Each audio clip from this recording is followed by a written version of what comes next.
आज रक्षाताई खडसेंनी पण इच्छा व्यक्त केली की एकनाथ खडसेंनी भाजपमध्ये यावं. काय भूमिका राहणार आहे बघ तुमच्या भविष्यात? रक्षाताईने इच्छा व्यक्त करणं हे स्वाभाविक आहे, कारण 10 वर्ष झाले रक्षाताई ह्या भाजपच्या खासदार म्हणून काम करत आहेत आणि त्यामुळे मी त्यांना भाजपमध्ये असणं सोयीचंही आहे आणि यावं असं त्यांची स्वाभाविक मनापासून इच्छाही असेल.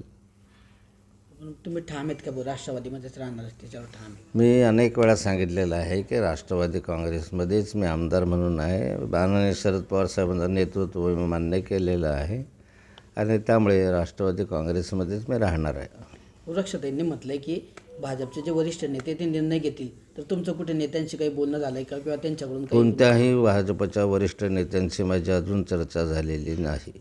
मग भविष्यामध्ये रावेर लोकसभेमध्ये सोने विरुद्ध सासरा असा सामना रंगेल का?